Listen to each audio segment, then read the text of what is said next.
Alright guys, after lots and lots of requests and 5 years later, I'm finally doing a 2019 Modern Vintage Gamer game room tour. Let's go down and take a look.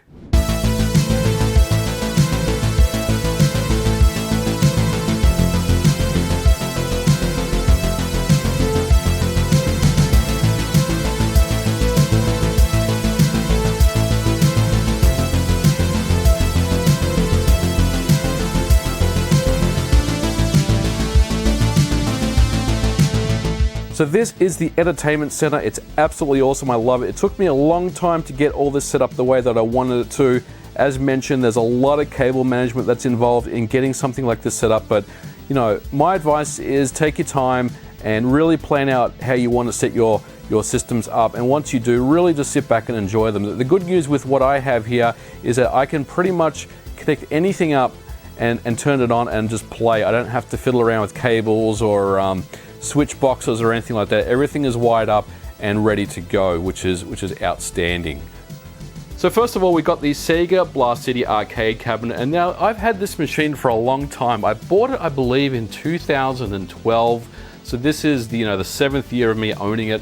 I love arcade cabinets, and this is one of my favorites. Now, if you are interested in getting into arcade machines, and you want to do something a little more, I guess, a little more upmarket than the arcade one-up stuff, and you want to get a Japanese arcade candy cabinet, the Blast City is probably the best entry-level machine that you can go for. There is a lot for the beginner here that is really nice.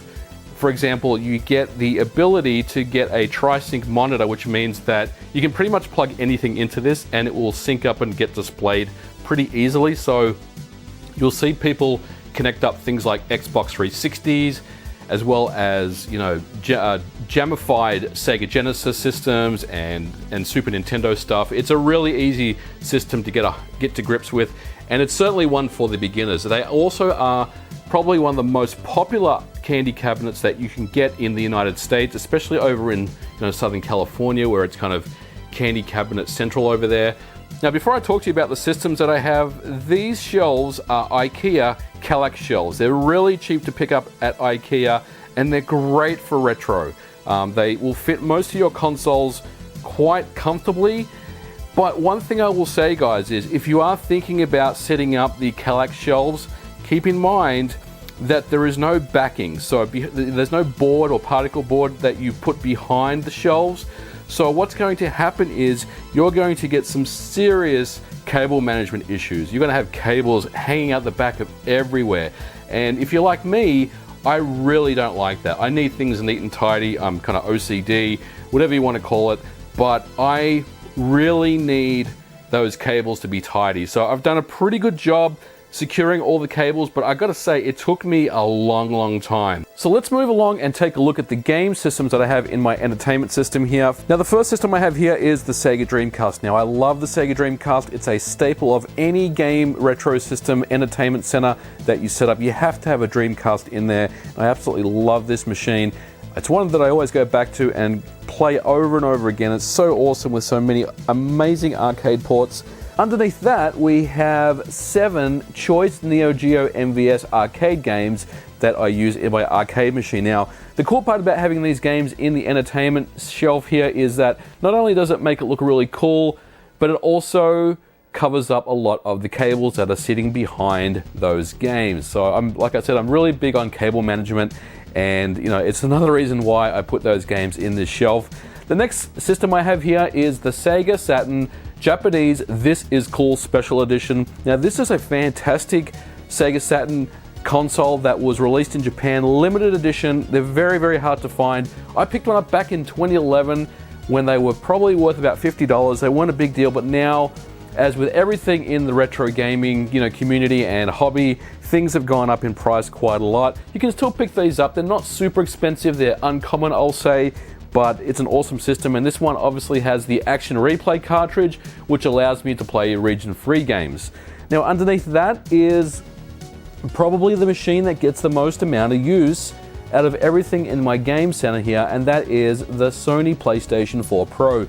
I love the PS4 Pro. It's easily the best console of this generation, and so many amazing games for it, and I love it. I can't wait to see what Sony brings out with the PS5. hopefully, you know, we'll hear about that coming up later on this year and into next year with the release in the holiday season of 2020. Moving along, we have the Sony PlayStation 2 Slim, and next to that is a Bandridge SCART switcher. So I have multiple systems hooked up via RGB SCART, and that's feeding into a XRGB FrameMeister by Microsoft that's sitting right there. So that's the FrameMeister that's taking all the SCART signals and feeding it into the HD television. I also have a 5-port HDMI switcher as well, for everything that's plugging directly in via HDMI into my television. As you can see, with this many amount of systems, you need some type of HDMI solution in order to get all your systems hooked up at the same time. Otherwise, you're going to be fiddling around with cables, and that's certainly something that I'm not interested in doing.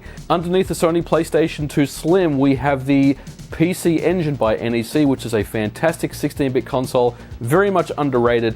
And behind the PC Engine, we have the Terra Onion Super SD System 3, which plays all the HuCard games as well as the PC Engine CD-ROM games. I don't need to hook up any type of CD-ROM interface or anything else.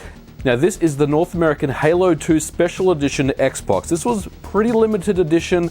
I wouldn't say it's rare, it's uncommon. It shares the same case design, the same blue as the Japanese Dead or Alive limited edition Xbox. Awesome setup to have, and this is hooked up via component cables into my HD television. Then underneath that we have the Nintendo Wii. Now, I love the Nintendo Wii and I love the GameCube. It's always a struggle for me about which system I need to put into my entertainment center. Unfortunately, you know, I love the GameCube so much, but the Wii is more practical because it does allow for GameCube games to play as well as Wii games. So the Wii ends up winning that battle, at least for now. And I've got it hooked up into my entertainment center here via component cables, and I'm using the Wavebird controller as well for all my GameCube games. Next to the Wii, you guys know I can't get enough Neo Geo, so I have the Neo Geo AES, and that is one part of my system here. It's hooked up again via RGB SCART into the HD television. And then down below we have the Gold Limited Edition GoldenEye Nintendo 64. That's currently going in via composite cables into my FrameMeister, which is not ideal, but I am told that Eon has just announced a HDMI solution for the Nintendo 64, so I'll definitely be checking that out and adding that to my collection here, because I'd rather have an HDMI solution, of course, over a composite solution. And finally, on the end here, we have the Amiga CD32, which currently is not hooked up yet, but I'm in the process of getting it wired up into the entertainment area here as well. And then underneath that, we have another 7-choice MVS Neo Geo arcade game. So, you know, again, I love the Neo Geo. It's such an amazing system. And then on the top of the entertainment center here, I have the Analog Super NT, which is the FPGA Super Nintendo clone system that is awesome. It came out about 2 years ago now, and obviously the Mega SG came out earlier this year. Right now I don't have the Mega SG in my game room, but I will be adding it. I'm still using it upstairs, and I'm doing a lot of video and capturing with that particular system at the moment. But yeah, I love the Analog products. They make an awesome hardware. Now, moving along to the right hand side of the room, this is the second of the 2 arcade cabinets that I own, and this one is the Capcom Mini Cute. Now, this is a machine that came out in the 90s. It was released by Capcom in Japan. This is another candy cabinet, as you can see. You know, it's a sit-down variant of a arcade cabinet that you would see, and I absolutely love this machine. This is probably something that is around the same size as an arcade 1-up, probably maybe just a little bigger. It's fully metallic, of course. Everything is metal, and it's still pretty heavy to move around, but it's an awesome arcade machine. It's running a Toshiba 18-inch CRT in its display. And I'm currently running Armed Police Batrider, which is an awesome shoot-'em-up game by Rising that came out in 1998. And this is the original board that I have in the arcade cabinet. And what can I say? I love my shoot-'em-ups, and I love arcade machines. And this one particular machine is, they're not rare because, you know, they are definitely a lot of people that have these machines, but they are very, very sought after. There's something obviously very appealing about them. Not only is it Capcom that has released them, which, you know, means that all the Capcom collectors are interested in getting one. It's a small form factor. You can really stick it in a corner, which is exactly what I've done here. and you can really enjoy it. But it's just a great machine. Aesthetically, it looks really awesome, and I absolutely love it. And this machine I've also had for quite some time. It's probably like the sixth year of owning this machine, maybe my 7th year, and it's a great machine. You know, I'm pretty good at, you know, maintaining my arcade machines, making sure that, you know, they're kept in tip-top condition. And, you know, it's definitely something you need to do if you are thinking about getting into the arcade hobby and, you know, picking up original arcades. You have to put in some time to get them, you know, working and looking, you know, quality. You know, you can buy one, but, you know, you have to put in some hours to really get them looking the way you want them to.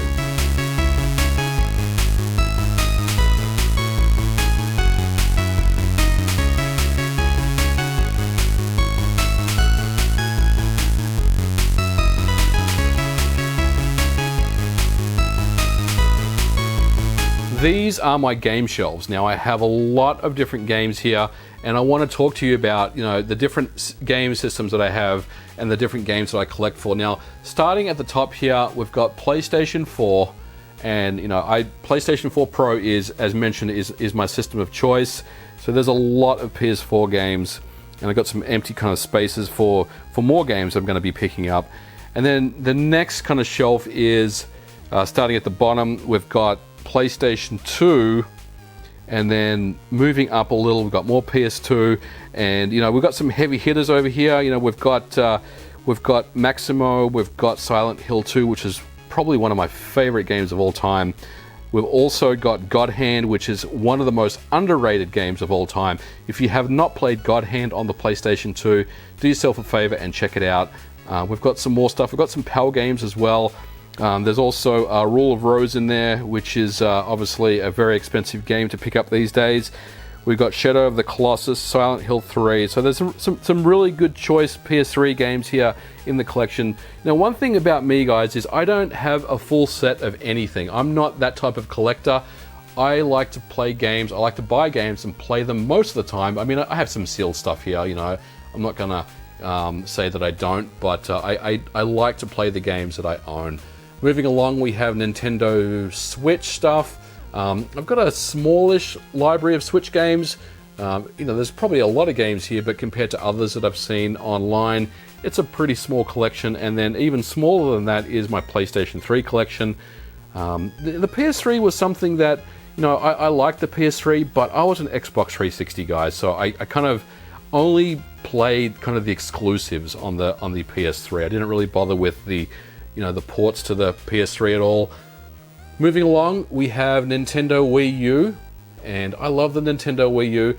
There's still some really good reasons to play the Wii U even to this day. Games like Super Mario 3D World, you know, there's a lot to like about the Wii U, and, you know, I'm very sad that it ended the way it did, but, you know, the Nintendo Switch obviously is a great system in its own right, so I'm not too disappointed, I guess. And then the Nintendo Wii is the next system that I have here, and I've got some interesting games for it. You know, probably most of the regulars, I guess. But we've got Tatsunoko versus Capcom. We've got Silent Hill Shattered Memories, which are pretty interesting games. We've got Xenoblade Chronicles as well. So some of the, I guess, more sought after, harder to find games, I guess. But I've got the kind of the usual suspects as well. And then moving down, we've got the Dreamcast. Now, I have a pretty beefy Dreamcast collection. Again, I've got a kind of combination of North American and PAL region games. As you can see, the PAL region games down here are really awesome. I love the PAL region cases that came out for the Dreamcast. There's just something awesome about them.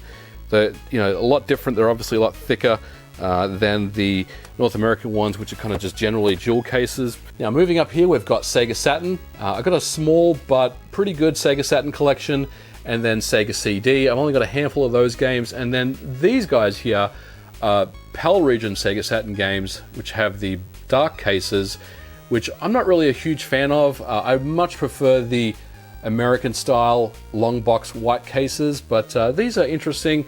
These are obviously games that I bought back in the day when I was growing up. So over here, this is my GameCube collection. Now, I have about 75 GameCube games across different regions, and of course, you know, I've got some of the heavy hitters like Zelda, Wind Waker, Noticeable games that I like in the GameCube collection is Metal Gear Solid Twin Snakes. This is an absolute classic game, one of my favorites in the GameCube collection, and you know, if I'm going to recommend someone try out Metal Gear Solid for the first time, I would say play this one over the original PlayStation version. Some people probably won't like that opinion, but I think it's an awesome game.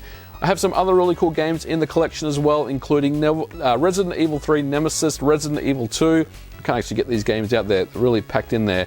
Let me pull out Resident Evil 3. This is another awesome game in the GameCube library, and another one that's really starting to creep up in price. Resident Evil 2 is getting up there as well. I've also got Ikaruga, which is a fantastic shoot-'em-up game that was originally released on the Sega Dreamcast, as well as down below here, one of my favorite games on the GameCube and one of the best role-playing games I've ever played. This is Skies of Arcadia Legends, and this is the GameCube version. Once again, this was a port from the Dreamcast version. And then down here, I've got a small library of PAL games. Now, PAL region games, you can see the difference is that the Nintendo GameCube logo is on the top here, but if you look at the North American ones, they're kind of at the bottom. So that's one way of determining the different regions that you have. Underneath that, we have the Neo Geo CD, as well as PC Engine Hue cards and CD games. Moving further down, we have Sega Saturn. This is kind of the beginning of the Sega Saturn collection that I have. These are the Japanese Sega Saturn games, I might add, not the North American ones, as we just saw. There's a couple of Mega CD games from PAL region and some Japanese PlayStation as well. And then down here, more Sega Saturn. And then down here, this is my sad little Xbox One collection, which was something that I stopped collecting pretty early on in the Xbox's life cycle. I kind of just got fed up with the system and decided it wasn't a great system to own, so I just ended up getting a PS4 Pro and never really looked back. Moving along, we have more Sega Saturn. Up here we have some 3DO games, long box 3DO games, and this is where my Xbox 360 collection starts. So we've got 1, 2, 3, 4, 5, and 6, you know, full sets of, full rows here of Xbox 360 games, which comes out to about 175 games, I would say, maybe a little more, maybe closer to 200, but I have a lot of Xbox 360 games.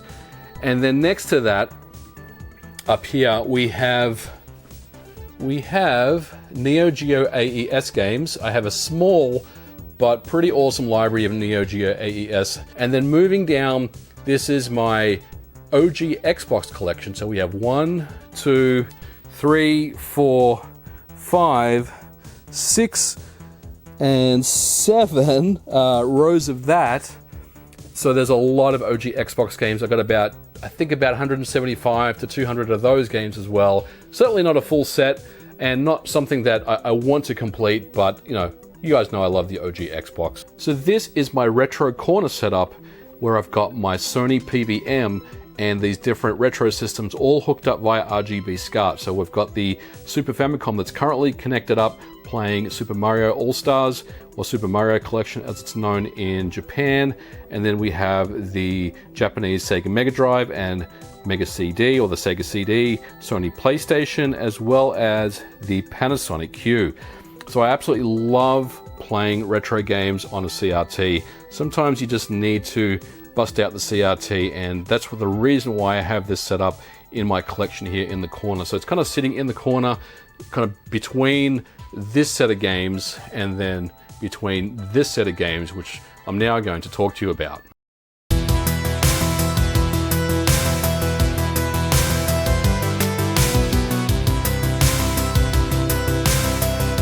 So the last part of the tour is these shelves. So these are additional games shelves that I have, and these are all my kind of old school games. So these are Japanese Mega Drive games, and then more Mega Drive games, and then Genesis, and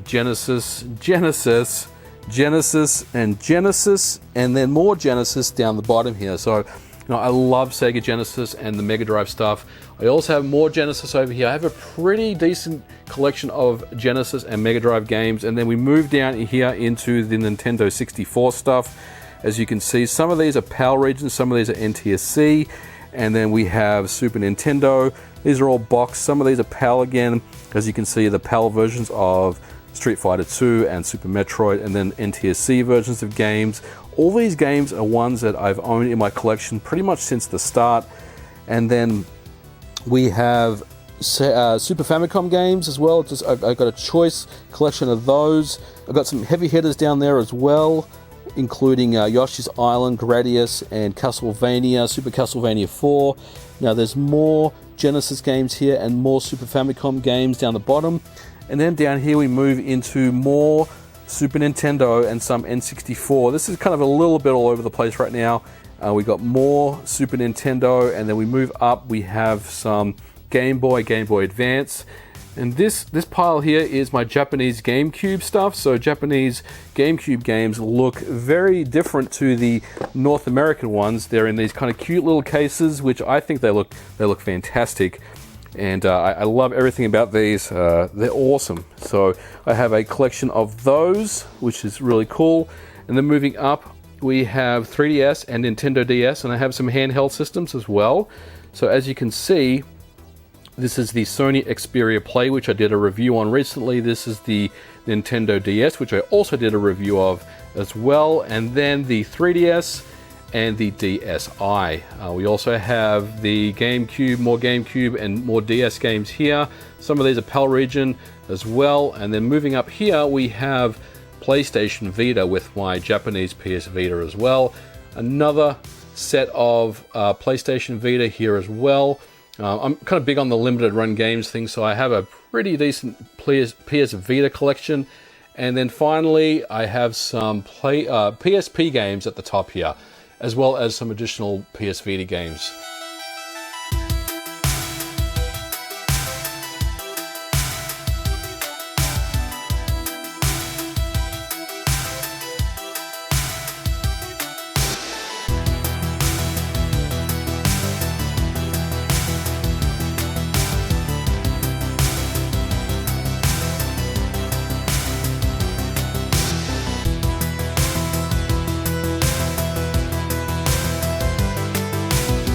So there you have it, guys. That is the MVG Game Room Tour 2019. Let me know what you thought about it in the comments below. I want to hear your thoughts. Do you like the room? Do you not like the room? If you don't like it, let me know what you don't like about it, and maybe give me some tips on what you think I could do to improve the room. And guys, if you like this video, you know what to do. Give me a thumbs up. And as always, don't forget to like and subscribe, and I'll catch you guys in the next video. Bye for now.